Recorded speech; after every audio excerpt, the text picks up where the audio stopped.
নমস্কাৰ time for Assam নামৰ চেনেলটোৰ জৰিয়তে মই আশিক আপোনালোকক পুনৰবাৰ স্বাগতম জনাইছো। এই মুহূৰ্তত আহি পৰিছে আপোনালোকৰ বাবে ৰাতিপুৱাৰ কেইবাটাও গুৰুত্বপূৰ্ণ খবৰ আৰু এনে ধৰণৰ খবৰসমূহ নিতৌ চাবৰ কাৰণে আমাৰ চেনেলটো সাবস্ক্ৰাইব কৰাৰ লগতে ভিডিঅ'টোত এটা লাইক কৰি দিব। তেন্তে আহক বন্ধু বান্ধৱীসকল আজিৰ খবৰ কেইটা আৰম্ভ কৰক।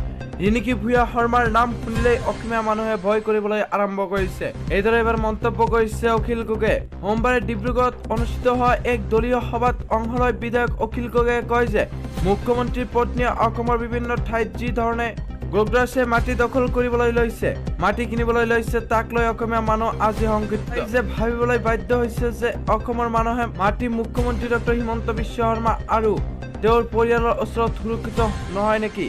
এতিয়া মুখ্যমন্ত্ৰীৰ পত্নী ৰিনিকি ভূঞা শৰ্মা আৰু প্ৰাইড ইষ্ট এণ্টাৰটেইনমেণ্ট নাম শুনিলেই অসমীয়া মানুহে ভয় কৰিবলৈ আৰম্ভ কৰা এটা পৰিৱেশৰ সৃষ্টি হৈছে।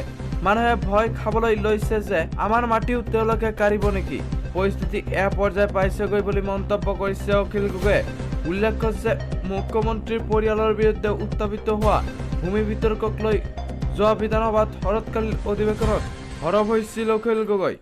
মুখ্যমন্ত্ৰীয়ে সমগ্ৰ বিষয়টোক লৈ আজি পৰ্যন্ত কোনো ধৰণৰ প্ৰতিক্ৰিয়া প্ৰকাশ নকৰিলেও বিৰোধী ৰাজনৈতিক দলসমূহৰ লগত ৰাইজৰ দলৰ সভাপতি তথা বিধায়ক অখিল গগৈয়ে প্ৰায়ে মুখ্যমন্ত্ৰীৰ পত্নীৰ ভূমি বিতৰ্কক লৈ মুখ্যমন্ত্ৰীগৰাকীক তীব্ৰ সমালোচনা কৰি আহিছে। অসম সম্পূৰ্ণৰূপে দিল্লীৰ ওচৰত বিজেপি চৰকাৰ বিক্ৰী কৰি দিয়া নিচিনা কৰিছে বুলি তীব্ৰ সমালোচনা কৰে ৰাইজৰ দলৰ সভাপতিগৰাকীয়ে। অসমীয়া জাতিৰ বিৰুদ্ধে বিজেপি চৰকাৰ অৱস্থান লৈছে, গতিকে বিজেপিক পৰাভূত কৰিবই লাগিব বুলি মন্তব্য কৰে তেওঁ। লগতে অখিল গগৈয়ে কয় যে বিজেপি চৰকাৰৰ দিনত মূল্যবৃদ্ধি যি সাংঘাতিক পৰিমাণৰ বৃদ্ধি পাইছে কেতিয়াও সহ্য কৰিব পৰা বস্তু নহয়। ব্যাপক ৰূপত বৃদ্ধি পোৱা মূল্যবৃদ্ধিৰ বিৰুদ্ধে অসমৰ মানুহ, ভাৰতৰ মানুহ ক্ষুণ্ণ হৈ পৰিছে, গতিকে বিজেপিক পৰাভূত কৰিবই লাগিব। বিজেপিয়ে এফালৰ পৰা আমাৰ দেশৰ সম্পদ লুণ্ঠন কৰিছে আৰু এফালৰ পৰা কৰ্পৰেট বিলাকক বিক্ৰী কৰি দিছে। প্ৰত্যেক ক্ষেত্ৰত বিজেপিয়ে সম্পদসমূহৰ ব্যক্তিগতকৰণ কৰিছে আৰু ইয়াৰ বিৰুদ্ধে আমি একেলগ হ'ব লাগিব। লগতে আটাইতকৈ ডাঙৰ কথা যে বিজেপি আমাৰ অসমীয়া জাতিৰ যিটো আঞ্চলিক হত্যা, জাতীয়তাবাদী হত্যা, তাক নাইকিয়া কৰিব খুজিছে বুলিও কয় বিধায়কজনে।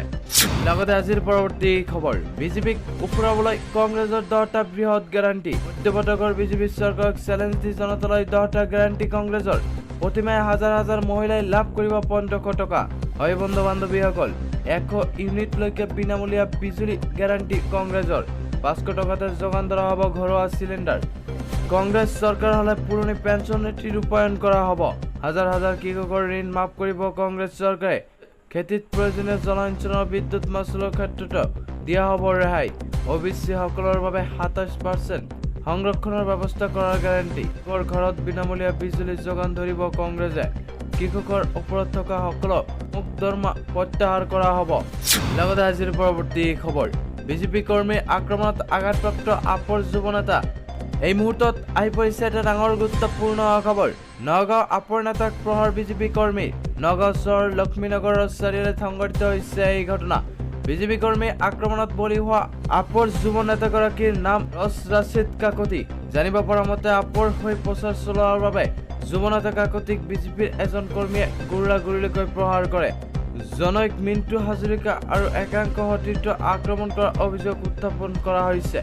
ঘটনাৰ সন্দৰ্ভত হয়বৰ গাঁও টাউন আৰক্ষী চকীত এজাহাৰ দাখিল কৰে।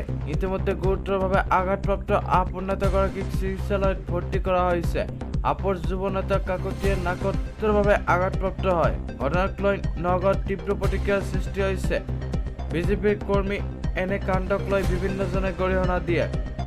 লগতে ৰাজ্যৰ শেষৰটো গুৰুত্বপূৰ্ণ খবৰ, বহিৰাজ্যত পুনৰ নিৰ্দেশ অসমীয়া।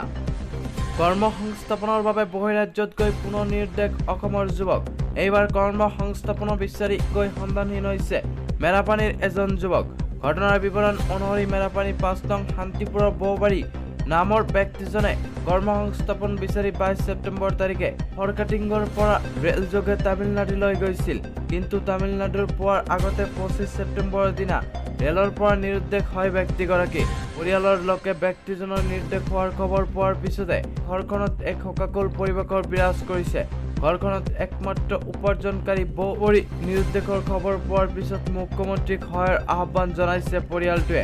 ঘটনা সন্দৰ্ভত মেৰাপানী আৰক্ষীক এজাহাৰ দিছে যদিও এই পৰ্যন্ত মেৰাপানী আৰক্ষীয়ে অভিযোগ গ্ৰহণ কৰা নাই বুলি পৰিয়ালটোৱে জানিবলৈ দিয়ে।